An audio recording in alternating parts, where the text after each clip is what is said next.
ఈ వీడియోలో మనం ఏ వయసులో వారికి ఎటువంటి వెన్నెముక సమస్యలు వస్తాయి అనే దాని గురించి తెలుసుకుందాం.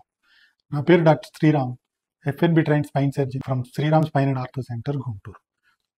మనం గనక కామన్గా చూస్తే చిన్నపిల్లల్లో వెన్నుపూస నొప్పికి గల కారణాలు చూస్తే గనక ఎక్కువగా ఈ వెన్నుముకు సంబంధించిన క్యాన్సర్లు కానీ ఎక్కువగా వచ్చేది ఆస్టియాయిడ్ ఆస్టియోమా.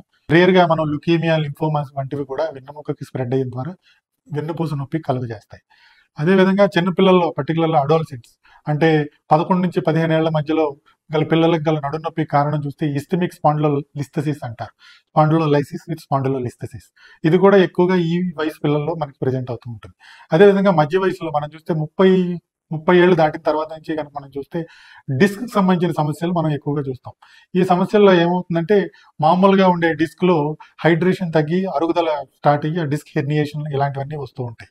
ఇవి ఎక్కువగా మనం కూర్చునే పద్ధతి, మన దైనందిన జీవితంలో మనం చేసే పొరపాట్ల వల్లే ఈ ప్రాబ్లమ్స్ ఎక్కువగా వస్తూ ఉంటాయి. అదే విధంగా ఎక్కువగా బరువు పని చేసే వాళ్ళలో, డ్రైవర్స్ లో కూడా ఈ ఇబ్బందిని మనం ఎక్కువగా చూస్తూ ఉంటాం. అదే విధంగా మనం ముసలి వయసులో అంటే పెద్దవాళ్ళలో కనుక చూస్తే కనుక 60 ఏళ్ళు పైబడిన వాళ్ళలో ఆస్టియోపోరోసిస్ అంటాం. అంటే ఎముకల్లో కాల్షియం మినరల్స్ అవి తగ్గడం వల్ల ఎముకల్లో శక్తి తగ్గి అవి ఊరకనే ఫ్రాక్చర్లు అవుతూ ఉంటాయి.